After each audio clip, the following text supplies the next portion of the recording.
to share this panel with Najat and you, Raj.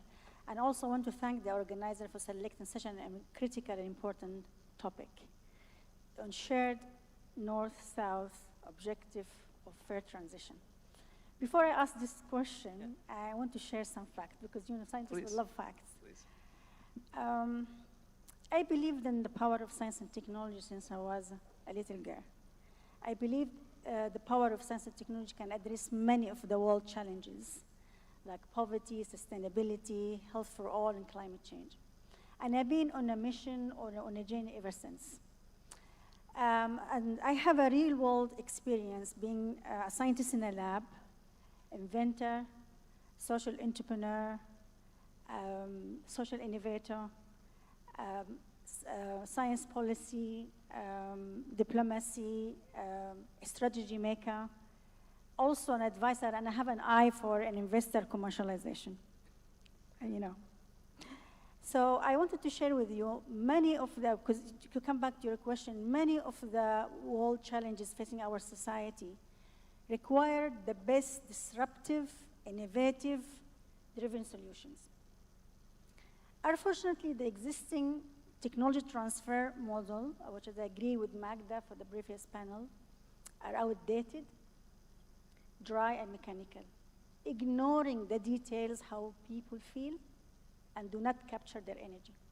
So many countries real need are not satisfied, especially in developing countries. So this is cut and paste, lazy model will never work.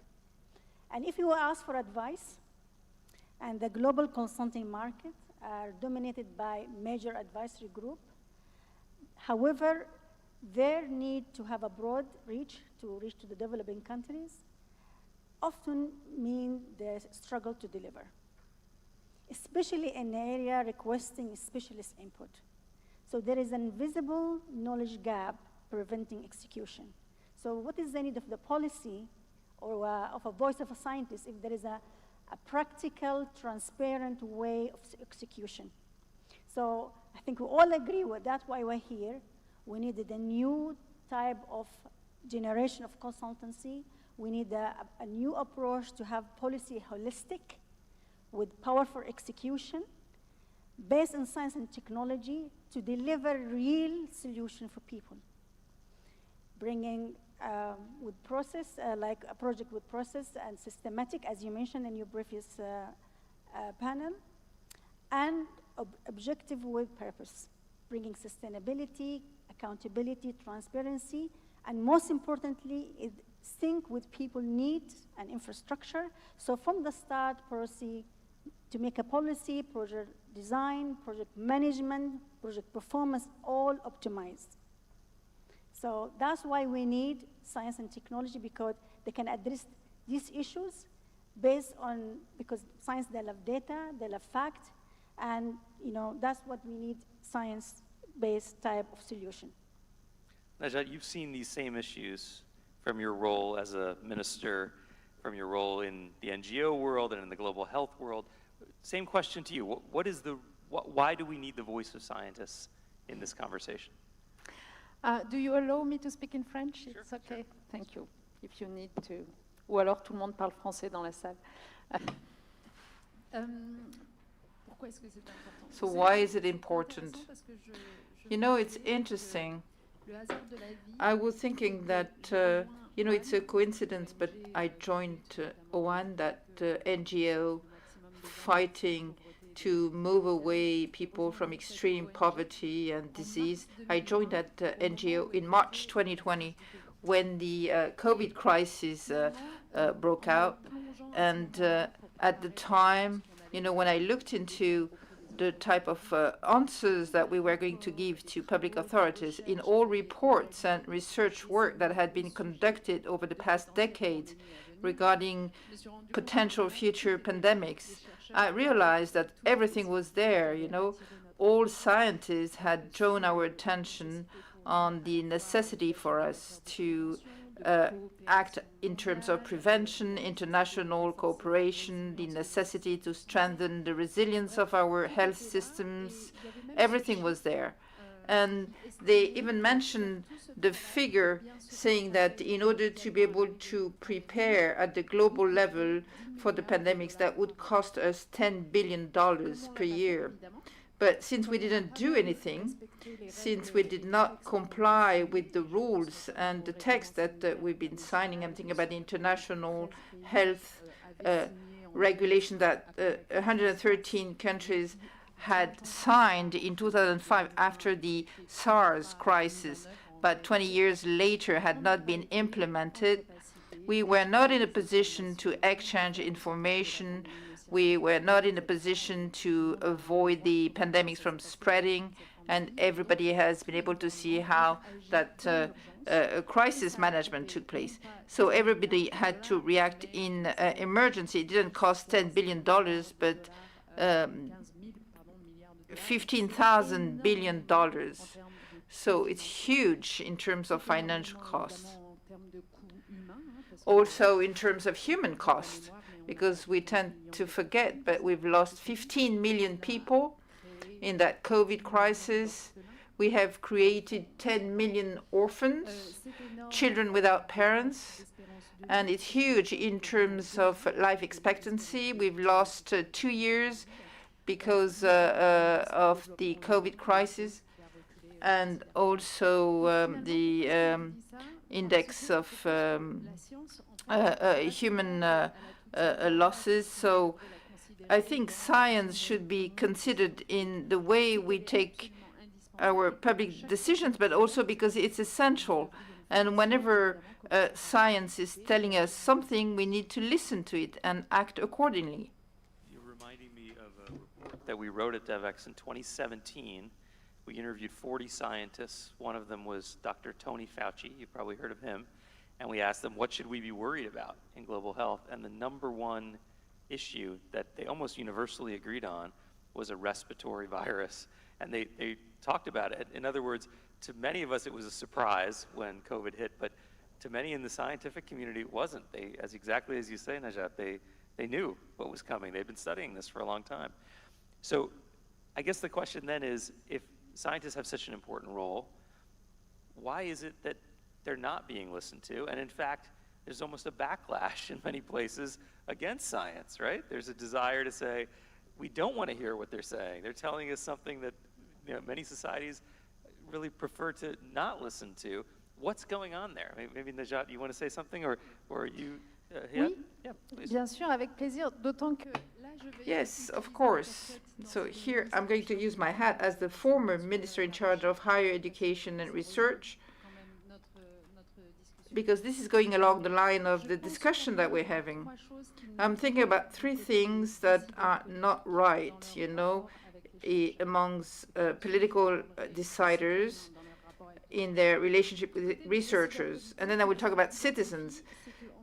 For political deciders, they don't hear the scientists because sometimes scientists don't show the results of their research to deciders. They don't make them available. They don't take into consideration the fact that deciders have to take decisions on a short-term basis. Their results are on the long-term basis. So the researchers would have to present their conclusions in a more serious manner. But also because there's a low appetite amongst researchers for political policies. I've worked with researchers a lot, and I asked them, why do you not participate in public debate? It was before the COVID crisis, might have changed. And they were telling me, we don't want to go on TV, to talk about our works, because it's very complex, it takes a long time. And on the political side, there's not a lot of appetite for researchers. I've seen that during elections, they don't go and look for scientists, and scientists are underrepresented in European parliaments, for example. And so there are 2 worlds that do not know each other, And I think here we need some training. We need to train scientists to talk to politicians, and we need to train politicians to talk to scientists. The second thing that I think is important, there is some kind of optimism bias. You know, the cognitive bias, optimism biases, you know, sometimes, and it makes me laugh, but when you hear that in Europe, 40% of couples end up getting a divorce, that's a very well-known statistics. But when you ask newlyweds, what is the risk for you to get a divorce? The answer is 0. So that's an optimism bias. And amongst politicians, there are optimism biases when they are faced with climate change, the possibility of having a pandemic. Then they always think that the problem will be solved, and they don't listen to scientists who tell them that they should act in a different way. Now, the other thing that I have identified in our democracies in particular, the fact that short-term, you know, we tend to favor short-term to long-term. The time has speeded up over the past few years. In most of our countries, from one election to the other, you know, you won't have many years. It's quite specific for France, but in the US, for example, a president only has 2 years before the next electoral campaign. And so deciders like to solve short-term problems, but they don't like to look at long-term issues. So we would need institutional mechanisms to make some of the decisions more stable and to go beyond the political time, and that's how we could solve the problem. And in order not to be too lengthy, for citizens, it's even worse, because over the past decade, there has been a strong defiance against science, people against vaccines, climato-skepticals, the people who think that the earth is flat. So, you know, I think that not only do we have to look at the weakness of people who don't want to believe science, but the great confusion for that public opinion is due to some type of manipulations, because you know that there are industrial lobbies that do defend this. Whenever you have a scientific research saying sugar is not good for your health, you are going to have another scientific research that is going to say, well, that's not so sure, and we know who is financing that other lobby. So little by little, this has undermined science among citizens, and that's what we have to fight by getting more regulations. Thank you, please. Thank you very much, Najat. I'll just build on what Najat mentioned. There are 4 main challenges I feel we need to be addressed. 2 of them need to be addressed by scientists, and 2 of them need to be addressed by decision makers and policymakers. Number 1, scientists, if they wanted the voice to be heard, to be involved in the international policy for global health, or any international policy, they need to do science linked to society. And I believe social innovation allows science to be part of the global world of policy. So science from the start linked with society, so they can put themselves in the shoes of the policymaker, understanding society, the infrastructure, so they channel their technology to benefit society. And we need to teach that from the start, we need to teach the concept of social innovation at universities and school, and we need to involve more women in social innovation, because her empathy, her emotion, the best canvas for true innovation. And I just give you an example. When the airbags were designed, most of the decision makers were men. So only designed to predict the driver. The side airbags is only happen when we have women in the decision, because they think globally, or they think about everybody. The second challenge need to be addressed by scientists, they need to be less frigid. They need to be with the flexible thinker. They need to break barriers and break boundaries. And they need to know as well, most of the top technology they work with, they may have faults. And most of the theory that, been 100 years ago, they could be broken. It's very safe to live on the shoulder of the previous giant, but they need to understand, they can break barriers. And that's what I want to push more for practical science. And I would say, I will give you estimate, less than 1% of the patent innovations succeed, and many will fail because they don't meet the people needs. So that's why we need to push more for practical science. The third one, scientists, they can't do that alone to be part of the international policy. There is no formula, there is no blueprint, there is no role model, but we can learn from our ancestors. For example, in the golden civilization of Islamic world, when a great invention were born, where many civilizations were merged and gave birth to amazing technology, we benefit from it today, like transportation, aviation, GPS, algorithm. And it happened because the decision maker create that environment and the ecosystem to innovate, to have the freedom to grow your ideas and to have funding. And scientists were inspired by the society problem and to try to address it. Number 4, which is very important, and tap onto Najat's point, scientists love facts, they love details, they love data. So I think it's better for the decision maker or policy maker to bring scientists in early stage before taking policy. I remember when I was chosen to be part of the Shura Council, which is like similar to the parliamentary cabinet, one of the 30 women to be selected by King Abdullah to be part of the cabinet, most people rejected. They said, Hayat, she cannot be part of this. I agree, it's not the suitable environment for scientists, but I want it because I will have a voice. I will guide and direct the science for the new generation. I will have a voice also for women. And it was worth it. So I think scientists and policymakers need to communicate with a clear, transparency type of manner.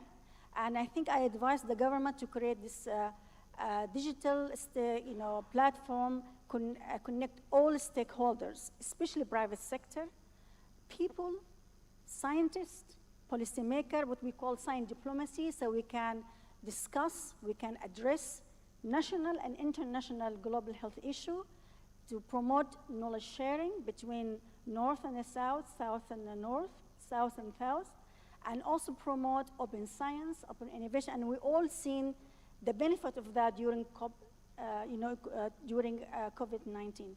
So that's for me. If we address that 4 issue, that's many of the Najat mentioned point that can be make scientists more, Yeah, I like that you're pushing scientists too. That they have to do something differently in your conception in terms of how they communicate and also the problems they tackle to make sure that they're really relevant to the world, right? And it's interesting when you think about where most of the big challenges are, the big opportunities, that's often not where the research and development is, which is what makes this university so unique and so important, right? It's that it sees itself as an African university and it's working on the problems of the African continent. And that's something that I think you're really calling for. Najat mentioned the importance of institutions and institutionalizing, and a university is one example. UNESCO, where you're affiliated, is another example. I think of the WHO, but yet there's a backlash even to these institutions too, right?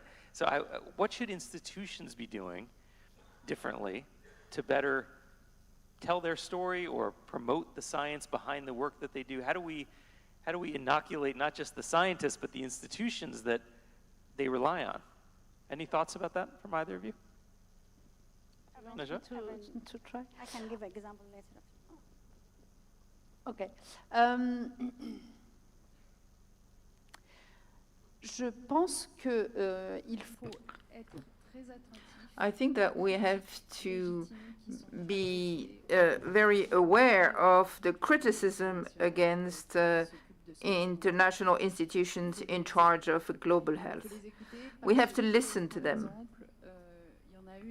For example, one of them is saying, whether what we are financing does meet local needs, and in particular in the part of the world receiving less financing, and I'm talking about the African continent. We know that there is underinvestment on non-transmissible disease like diabetes or heart disease, which account for 2% of the global investment in global health investment. Is that right? Whether in the South it accounts for 70% of mortality. That's the first topic. Whether our financing priorities are geared towards the real needs of populations, and where does research stand? Whether researchers in the South have the same position as the researchers in the North. Aren't we paying more attention to research for pathologies in the North than in the South? If I'm not mistaken, treatment against leprosis, which is a disease that you will find in the South, dates back to the 40s. That treatment has not been renewed.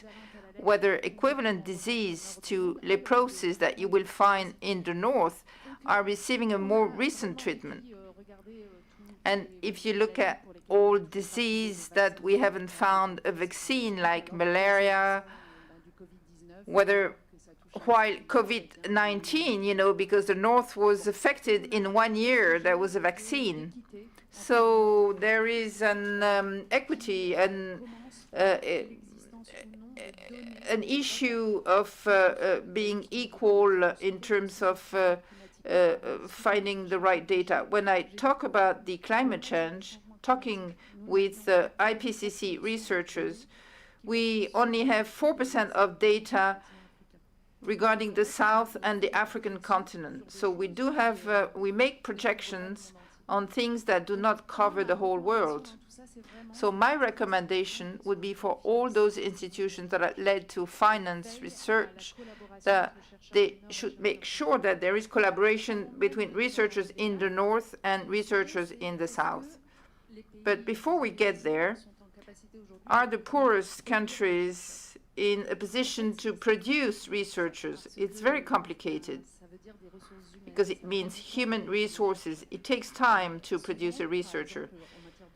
For example, in health, doctors that could become researchers, because that's what happens, they are led to practice abroad. There's a brain drain, and when they come back to their country, I was in the Comorian Islands recently, and doctors come back from foreign countries where they've learned their skills, but when they come back to the Comorian Islands, they cannot use the same protocols. So multilateral institutions that are financing research and helping global health, they need to take those issues into consideration. And also the gender bias. I'd like to ask a question to the audience. I'd like to have your opinion just by raising your hand. Can you tell me if there are more men? You can raise your hand, or more women, that's afterwards, that are dying from stroke.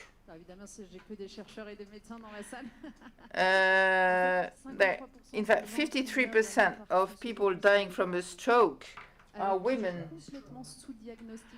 why it's underdiagnosed amongst women. Heart failure, actually, because we tend to believe that it's a disease for stressed men. So this is just an example, but it is being underfinanced when we talk about pathologies related to women in particular. And when we talk about something else than mother health. So I think that it's by answering all those questions that we could get back to a more normal situation in terms of global health. Najat, and you're reminding me that you mentioned heart failure. Everyone can tell you what the symptoms are of a heart attack in a man. Everyone knows it's the left side, it's chest pain. Many women, it's back pain, right? But most people don't know that, right? In popular culture, we're very familiar with that. So it's a very interesting point. You wanted to add something, please. Yes, from my experience, what we can, like what other institution, what the kind of institution can do to promote more the importance of science. I think we need to communicate more. We need to integrate with public more, especially schools. I remember I went to this, I was invited to this big talk, and all the audience about between 8 to 10 years old girls. And I asked them if they can draw a picture of a scientist. And of course, 99% they draw a picture of fuzzy hair, mustache of Einstein, and all of that. And 1% she drew Mary Curie, which is fair enough. But all of them are dead. How many amazing Nobel Prize winners we have, and not integrated with the school, not integrated with society. So we need to promote the importance of science and try to sell the story of the human benefit. Because at the moment, we sell the story of the dry, wondrous technology. You know, the benefit of MRI is an amazing to engage women and boys and girls to be an engineer. But most now, you know, especially in a developing country, most people think that, you know, doctor is the most advanced. So we need to engage, you know, communicate. And now MIT, one of the things that MIT is doing, how do you tell the story? Scientists, we put in a bubble. They tell you are the best of the best, you know, especially if you are the best lab, actually is a myth. And they keep you like a way to be just make you feel to work, and they give you, you know, a limited funding, especially if you come from top labs. When I remember I was in Cambridge, they will ask you, you know why you're here? Because you are the best of the best. And when I went to Harvard, even worse, they told me, you know why you're here? Because you're going to control the world. And they make you believe in this bubble. Actually, it's not right. Until my boss threw me at the Harvard Business School, I understood very well what it takes to take my invention from the lab to be hand of the community. So I think every single engineer and scientist need to learn about business. This is the real world. How can I raise money? What is my invention? How are you going to be? Who's the competitive market? How can I design my group? When is the right way to manage my finance? And when can I exit? Who will be my partner? Which market shall I? This is very important for scientists to understand, to be able to see his invention or her invention in the head of community. And coming back to your point, Najat, I started 2 funds, major fund, when I was a senior advisor to the former president of Islamic Development Bank, each fund worth of $500 million. The fund number 1 called Transform Fund, and particularly addressing 6 SDG, no hunger zone, water, sanitation, energy, infrastructure, energy, and so on. And most people said to me, is this going to fail? Because developing country, I'm sorry to say, face a depression, famine, killing viruses, war. And guess what? I had more than 6,000 amazing applications. And I believe when you give the local people the right tool, they will look after the future with honor and pride. And I've seen amazing technology emerging from them. For example, one of the technology, we gave Zor, $100,000, and then to build refrigerator from solar power, and the border between Mozambique and Uganda. And then he asked for more, and we gave him 1 million. His company worth 20 million. Because when COVID happened, AstraZeneca was looking for refrigerator can move around the African country, and by his doing that, he saved the crops of 85% and feeding more 300 million people in that type of part. So giving people the right tools to look after their own future. And being poor doesn't mean you're not smart. You have to invest in the infrastructure. I'm not looking to have another Einstein. We could be, but I'm looking to see real change agents who are going to, like one of them, Karim, who designed portable scanner, X-ray scanner, for doctor to scan if this patient need to be admitted in a hospital quickly for COVID, if the drug is working, save millions of lives. His company worth 30 million. So, and the other fund is called Saving Women's Life from Cancer, when we look at true innovation for low diagnostic. because the mammogram, how much it costs for many people, as you mentioned, they cannot reach to the benefit. So we need to think about how to make healthcare, affordable, accessible, tap into the local talent, and also invest in them, educate them, make awareness, and also reach out to people. And one last example, when Ban Ki-moon, he was the first, Secretary General to appoint 25 scientists. I was lucky to be one of them, to be his own advisor. He has many different, scientific, a group there, but he wanted that special for him to advise him in the climate change, indigenous knowledge, maritime, anything addressing the developing country. And I was lucky to choose one, to be selected by them to be one of the 10-member group to see science and technology deliver real solution for SDG. So, yeah, so that's what I can see. That's how you can. You talked about how children now in that group you spoke with don't know any of our current scientists, really. They just think about Einstein or Marie Curie. And we need some celebrity scientists now, right? You're a good example, who can go out there and tell the story. Real scientists. Of what's exciting. But I want to draw on your knowledge to ask you, what about some of the emerging technologies or trends today? Like, what are you excited about? Great question. At the moment, we have great stories, great success stories.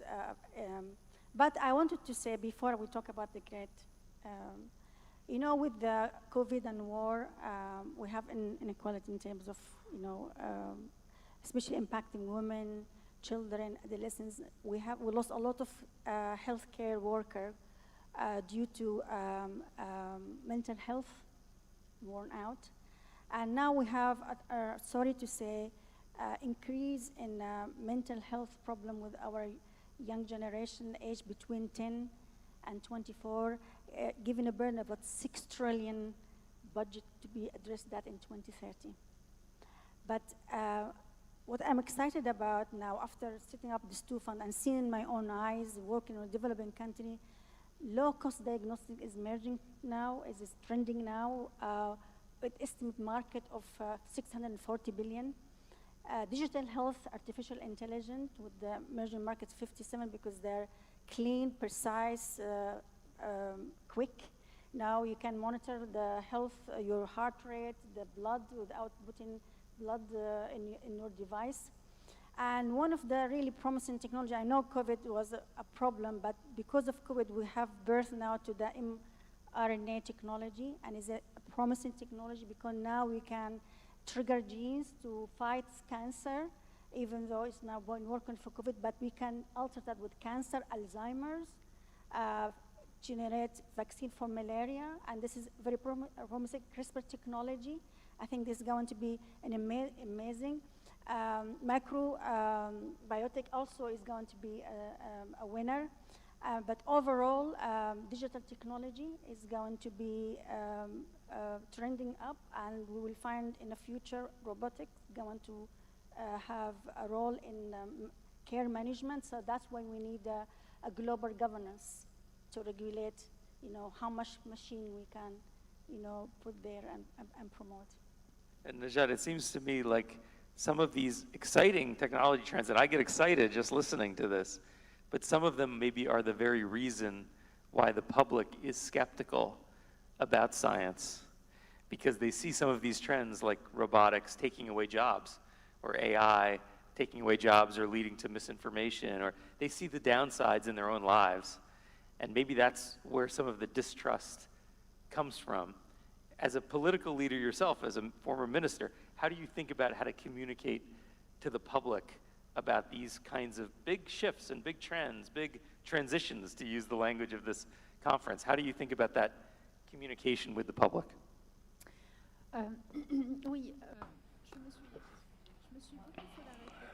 Yes, I thought extensively about that.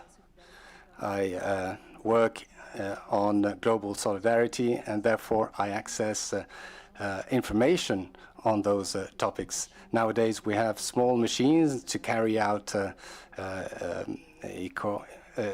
X-ray imagery from one side of the world to the other. It's fantastic what we can do And I've always wondered how citizens who are more healthy than in poor countries are not aware of all this progress made possible by science. So you're right. They only have the negative version, the concerns about what AI can bring about. And it's true, there are many problems with AI, threats in terms of fake news, for example, for our democracies. But there are also fantastic things that stem from scientific progress, and we need to communicate more on that. For example, in TV, I don't know if that's the case in Morocco too. In France, for example, and in other countries, there are shows, a cooking show, Top Chef, how to cook properly, and these shows give access to topics that were the preserve of special communities, and I don't understand why we don't get that with healthcare, so that people can understand there are no foregone conclusions in terms of treatments and medicines, that things can change. And in a way, I think this will help us fight this distrust towards scientists and science. There should be joy on these evolutions, these developments. Demystifying in some ways what science and the scientific process even is. I think it's fascinating that you talk about the cooking show example, because it's true, that was the preserve of a specialized chef, especially thinking about French cuisine, which is, of course, the country that started it all in a way. And people would think of the chef doing something in the back, and you don't know what they're doing, but you get the result. And we need to have this moment of opening and being more transparent, especially in this era when publics really demand to understand why and to ask that further question and not just accept what they're being told, even by institutions that we might think should have all the credibility to tell them things. Do you have a reaction to that, Hayat? And any thought about Najat's point about how to bring to the public these kinds of debates and these kinds of conversations? Absolutely, because we have so many programs. If we can make a science program or innovators like a talk show. I remember when I used to, I love to go to schools and carry with me just like a water and tell them about the scientific part of the water and why water is, because of water we have civilization, and what is the structure of water, and what is carbon, what is hydrogen, so yes, as I mentioned my previous point, and like MIT now, they design a course for journalists how to communicate and tell the story. I think we need to tell the story, and I remember when I became a National Geographic Explorer, National Geographic did a great job. Because they give the books for people to learn English, about 50 million copy. So usually they have, Big Ben, and they have the Hollywood star. So they said we shouldn't have that. We should have real people from the explorer who really did amazing thing for planet Earth, and they tell the story. And if they are available, let's have them to visit the school. And this type of thing, so I think media play an incredible part. I agree with you. I wish that we can have a different mindset of investor, of television program maker. I mean, at the moment when you see a scientific or a documentary program, when you look at it, it costs so much. I mean, if you want to go and talk to somebody, producer, to make something, say, oh my God, it will cost millions. Why not make it something, affordable and attractive, and make it like, as you mentioned, one of the cooking show. That's make it easy to people can dial in and ask questions. People can see that relate to you and me. If they see you can do it, they can see that I can do it. Not like when I was, seeing the picture of scientists when I was little. I asked my father, and I was lucky to have a father who can, help me with anything I want, and he's the one who encouraged me to read the stories. And I used to see them, and I used to ask him, are they really human beings? Because only you can see somebody with a turban, like with fuzzy hair. None of them, and he said, why are you asking? I said, none of them look like me. And and I can't see them around, you know. And he told me in his simple language, Hayat, with education, you can achieve anything in life. So I take education seriously. So yes, I agree, we need to communicate better, we need to design, we need to invest. Big institutes, they need to invest, and also big pharma need to invest. You're reminding me, please.